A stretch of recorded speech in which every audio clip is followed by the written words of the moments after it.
Yung lugar na talagang kabundukan ng paligid namin. Naipasyal namin kayo. Kaya maraming salamat sa inyong suporta. May mga ano pa dito. Dalang pa yung bako-bako. So ulitin ko, maraming salamat sa inyong suporta sa aming YouTube channel.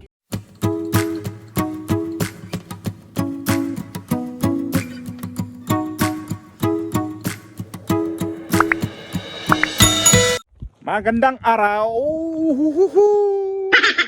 Dito sa may nakita natin sa aking likuran, nakita natin ng napakagandang view. Manguha kami ngayon dito ng yung bulaklak dito sa may yung to siya wild na mga bulaklak. Kukunin namin, i-collection namin to kasi may paggagamitan kami itong weekend.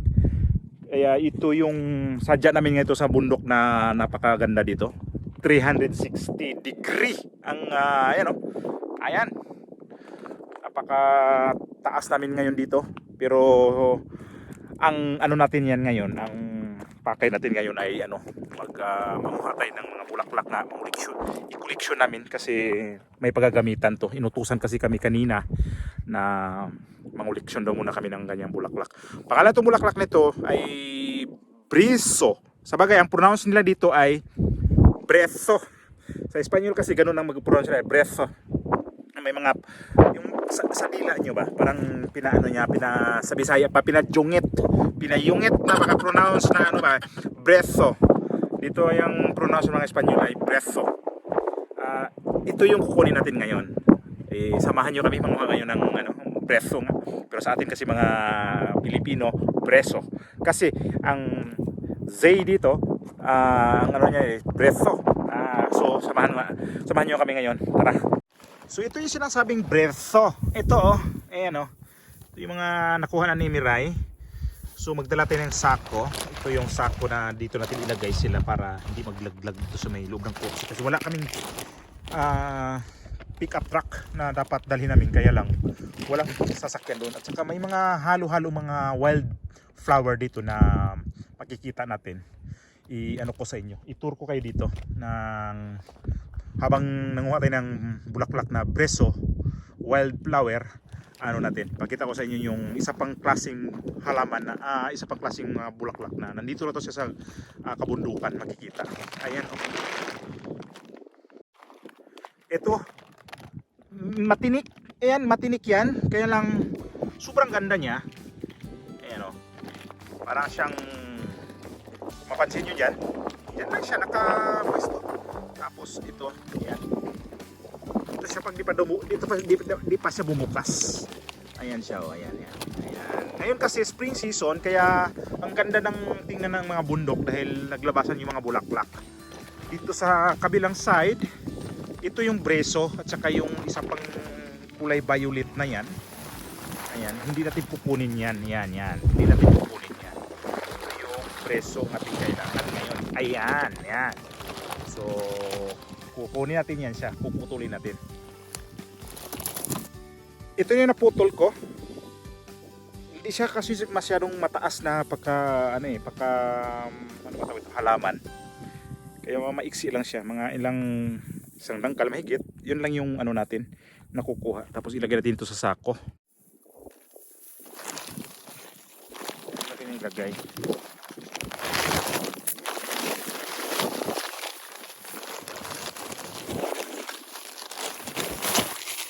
Ayan siya dyan lang muna yan. Tapos ilagay natin ito. Ayan, pansin nyo dyan. Ayun puntahan natin yan. Kilala ko na rin yung ibang nakilala ko nito mga halaman. Pakilala ko sa inyo kung anong pangalan ng bulaklak nito. Ito siya, tawag nito ay hara. Ito, hara. Ito yung napakaganda rin niya. Kulay puti. Yung kasi, yung yellow, kanina na yung tinuro ko sa inyo. May mga siya, tinik-tinik. Ayan, ito na pumasok sa sa butas ko. Ayan, tumutusok. Ito yung brezo na tatanggalin natin. Natin, i-collection pa. Grabe ang dami napakatusok pa naman, talas. Kunin natin tong brezo na to. So ganito lang siya kaiksi. Bali unano lang siya. Ayan kita niyo yung bulaklak niyo, ayan mangulikta lang tayo nito, tapos punuin natin yung sako. Si i-decorate daw to sa ano, kasi nga dito yung ano namin, post namin, mayroon silang malaking event nga na vlog ko nung nakaraan, kaya wala kaming day off pa ngayon. Ito yun, oh. Ayan na, mag-ipon pa tayo, maghanap pa tayo doon sa bandang kabila. So kung lalabas dito kasi sobrang ano dito, daming nakatusok, hanap tayo ng magandang ano lugar na pwede natin kuhanan talaga ng mga bulaklak. Actually marami dito eh. Ang dami namin nakikita banda roon sa may bandang baba. So puntahan natin yun. Ano si Miray? Si Miray dyan ang mukha. Ang daming tusok dito, Miray, kaya lipat tayo dito sa ano, wala masyadong tusok. Yung kulay dilaw na maganda naman din siya. Patingin ng ano mo. Patingin eh. Buat ko na ilagay. So ito yon mga ano namin, lugar nga ito yun, oh. Napaka siguro dalawang sako pwede na to, ah.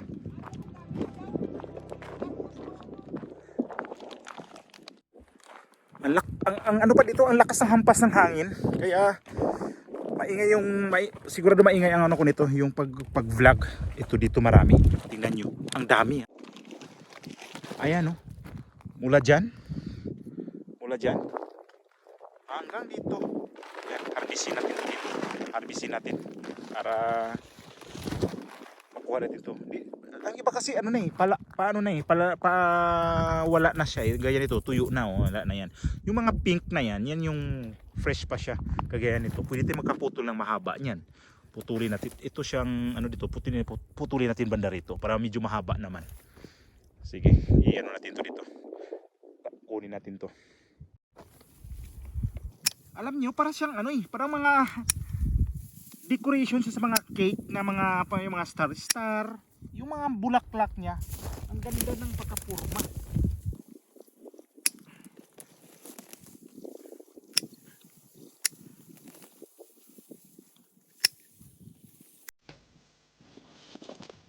Yan.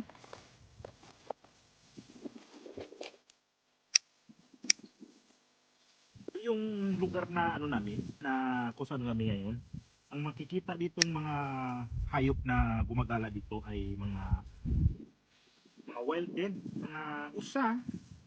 Hindi lang sa ngayon, hindi natin makita kasi ang ilap yan. Wild ka, di ba? Kaya hindi natin makita sila ngayon. Mga babuira mo, nandito. Mapapansin nyo dito yung mga lupa nalungkat talaga sa babuira mo.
Napansin ko lang to siya pagka parang inuga mo, ganun. Parang siyang may sound siya na ito mga bulaklak na parang halimbawa mayroon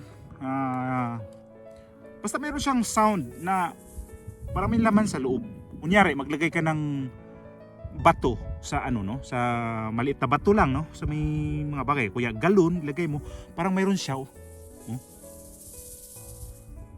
Siguro dito sa ano kasi parang ano pala to siya eh, napaka maliliit na bulaklak pero mayroon nga sa loob, may kakaiba sa loob yan o. Pero ang ganda niya ng bulaklak. dito kasi pagka ano na, ganitong spring na, kasi ang umpisa ng spring dito March hanggang May ang spring. Ito yung maglabasan yung mga ano, mga ganitong mga bulaklak na mga sa wild. Kaya ang bundok dito, lalo sa mga highway na papunta dito sa amin, yung sa bundok na, ang ganda tingnan kasi ang daming bulaklak na lumalabas. Pero ano hindi siya tanim. Talagang mga wildflower yan. Yung mga ganitong madadaanan namin. Hanggang dito. Ano talaga, natural talaga to na mga natural na mga bulaklak nandito. Tapos makikita mo na lang sa mga sa mga binibinta. Yun pala, binibinta rin nila to. Pero ang dami dito sa lugar namin. Ilagay natin ito sa sako para mapuno na to.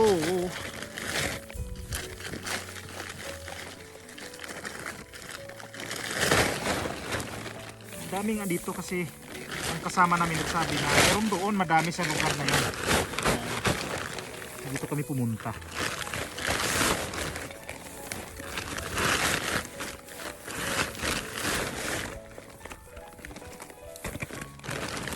Kaya ko putulin natin ito dito. Maganda pa. Okay. Pero mo yung ganitong ganitong mga mahilig sa mga nagde-decorate, tapos bibili ka ng mga halaman na mga mamahalin pa. Tapos dito, gaya ng amo namin, talagang galing sa natural na mga halaman, libre pa. Sa kanila pa tong mga ito kagaya nito. Ano ko sa inyo kung gaano lang siya kataas yung puno nito. Maliliit yung pino yung dahon, maliliit. Unano nga, sabi ko kanina, parang unano lang. Ganito lang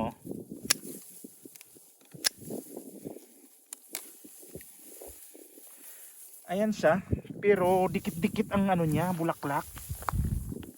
Hindi ka na para lalayo para maghanap sa kanila. Dito, ayun, dikit-dikit Sa akin maiksi lang. Huwag maiksi kasi baka kailangan din nilang sa akin hinabaan ko na para Sila na magputol. Sila na. Saka gusto ko rin doon sa may sinabi niya na Yan ang ilagay mo doon?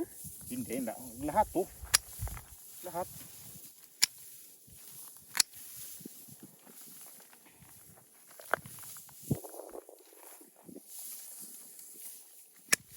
Maganda yung mahaba kasi sila mag-control na. Ito ang ganda parang tinanim. Buti lang walang tinik. Ayan ito. Ayun ang maganda kang pa. Saan ito? Sa taas ng bato. Okay lang kasi sabit-sabit lang naman nila siguro doon sa yan. Kasi bagong Basta mapansin nyo, pag binitbit mo na siya, parang nag-decorate ka ng Christmas na mga Christmas. May kling-kling-kling din na maliit. Parang ngayon siya sa ilalim. Ang ganda. Uy, ang ganda nito. Ito, briso yan siya. Ito, briso to. Briso yan pero na siya. Tuyo na. Tuyo na. Wala na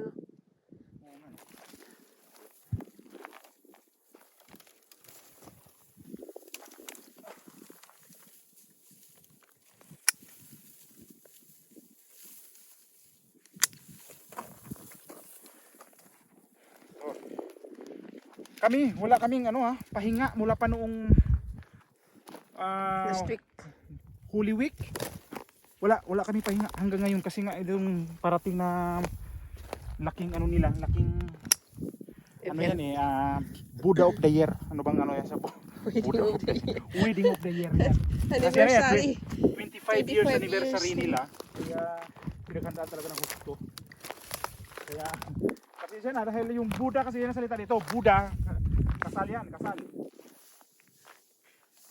Ayan. Halika na, dito tayo.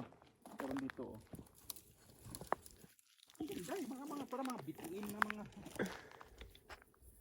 Putulin ko to kasi in magamit ko to sa Sobra na nga siguro to Ang damihan nga sabi niya, dami-dami. Kung gusto niya siguro isang pick up nga ang niya.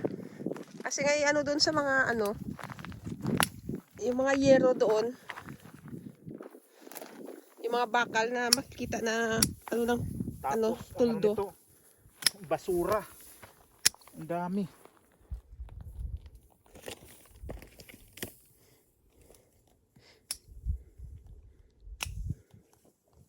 Ito ang taas kaya lang wala ng bulaklak.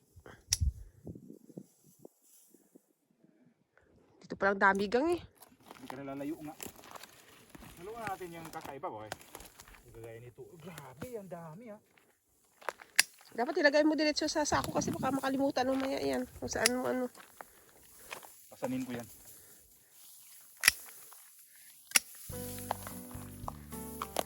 Alikabok din pala. Alikabok nga. Gabi alikabok. Alikabok. Kanina hindi ko napansin kasi parang ano kasi yung hindi siya ganun ka dikit-dikit. Ito dikit-dikit. Alikabok. Oh. Sumpa ko. Dito pa tama. Sabi ni Buang na ano. Sa baba ng tower.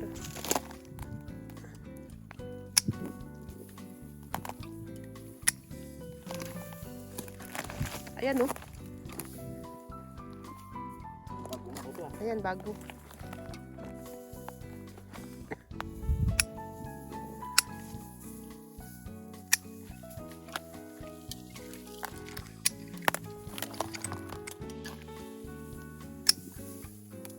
Ito gang oh.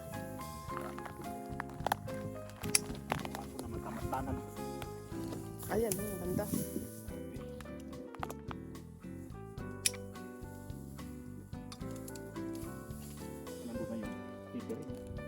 Gabi na nga darating.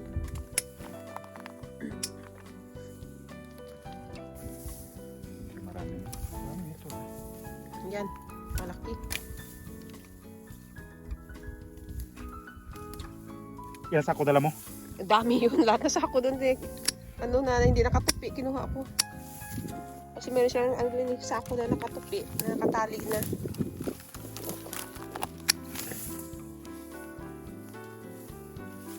Ito din yung mga lavanda. Wild yan. Lavanda. Ayan. Ayun, nakaipon ako ng 8 sako. Siguro bastante na siguro to pang ano, pang decorate sa ano nila doon. Bukas kasi pupunta dito bukas yung magde-decorate. Kaya ito yung ipi-prepare namin ngayon. Kaya nandito kami sa bundok na to dahil itong bulaklak na to na ni-request talaga to na gusto niyang ilagay doon sa mga decoration niya. Ay, ayan. Tingnan niyo yung na-harvest kong mga ano, mga bulaklak. Pakita ko sa inyo yung sako-sakong bulaklak. Ayan oh. Lahat yan naka putol-putol na yan. Sa 8 yan lahat ng sako. Marami-rami na yan. Pakita ko sa inyo yung ano yan, mga maganda pang decorate pagkadating ng December. Ito yung tinatawag nilang ano, madronyo. Ito yung mga bulaklak niya. Ito. Ito siya. Ito bunga niya. Nakakain to. Matamis to siya eh. Tapos ang ano nga lang daw dito ay nakakalasing. Yung pag nasobrahan ka ng kain niya, nakakalasing. Pero natikman ko to siya, napakatamis. Para siyang ano siya eh, yung may lasa siyang ano bang tawag sa atin yan? Sa Bisaya tawag yan manong, yung parang manong sa atin. Yung tawag sa amin yan sa Bohol, may manong na. Kaya lang gumagapang yun, ito kahoy kasi ito eh. Ito siya, ang sarap nito pagka namunga to siya, kulay pula, pag hinog na siya. Pag malapit na siyang kainin, yung orange yung bunga niya. Natikman ko to kasi yung boss namin dito pag ganitong December din. Pag ganitong December, kumukuha sila ng mga ganito pang decorate din sa ano nila sa Christmas. Ito yung nilalagay sa mga bahay nila. Ayan yan. Ay patingin yung yan lang yung nakuha mo. Para kasi mata-mata kay. Dami kong ang dami. Ilang yan na isa sa iyo diyan eh. Sa akin 8. 3, may isa pa doon 4. May 4 na doon? Isa, pa-4 sa akin. Sa akin 8 nakuha ko. Ako putol. Sige, putol. Piliin naman din yan pagdating doon. Saka tutusok ko sa ano, kamay. So, kuha tayo ng madronyo pang decoration ulit sa loob ng Ano yun, oh. Mataas yung ano, yung harong. Ganito siguro. Kaya lang di siya straight. Maghanap ka talaga ng straight. Mahirap hanapin yun.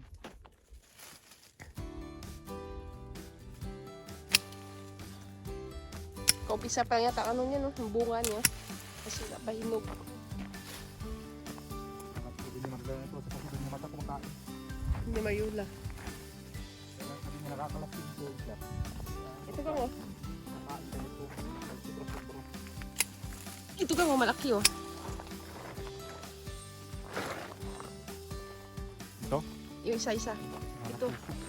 Ito? Yan. Wala.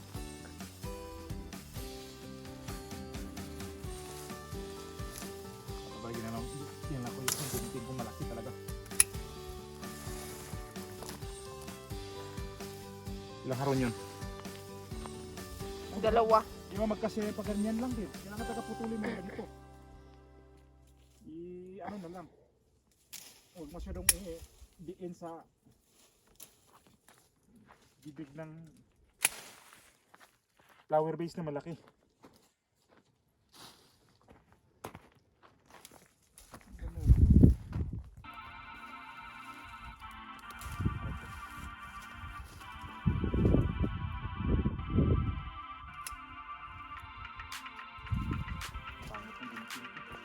Ito yung isa. Yung isang pangit yun, dumidikit.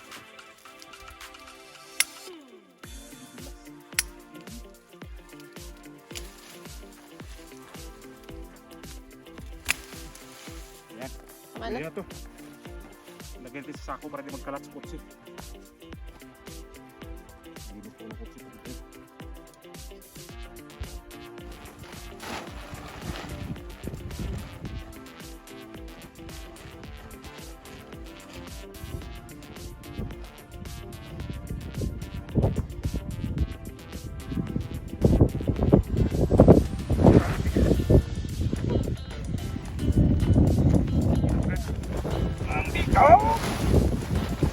Nala yung ano ko.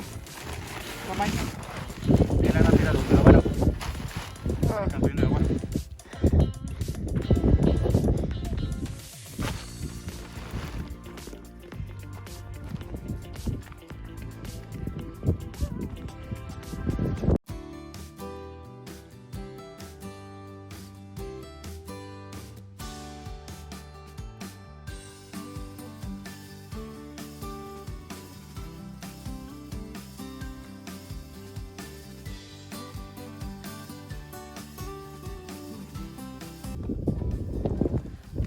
Ayan yung yung baggage compartment ng kotse. Di na talaga kasya ano yan mahigit.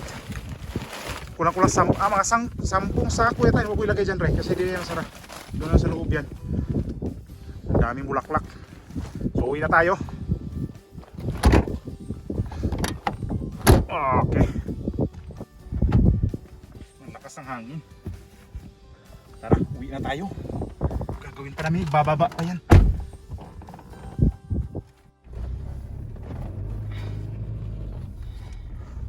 Let's go!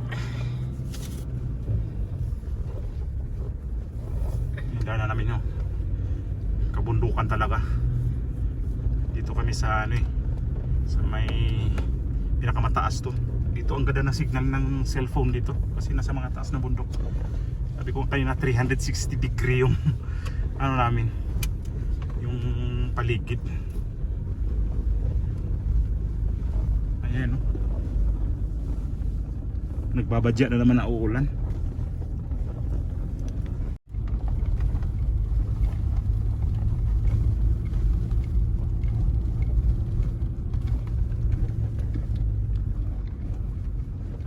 Dapat yung kotse dalhin namin, kaya lang hindi siya pwede dito dahil ang baba yun. Baka magkaroon pa ng damage pagka sumasaya dito sa sahig, sa lupa. Ayun, sa kaliwa natin sobrang layo yan ng matanaw dito.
Ayan, naipasyal ko kayo, naipasyal namin kayo dito sa ano, sa kung saan kami nakatira.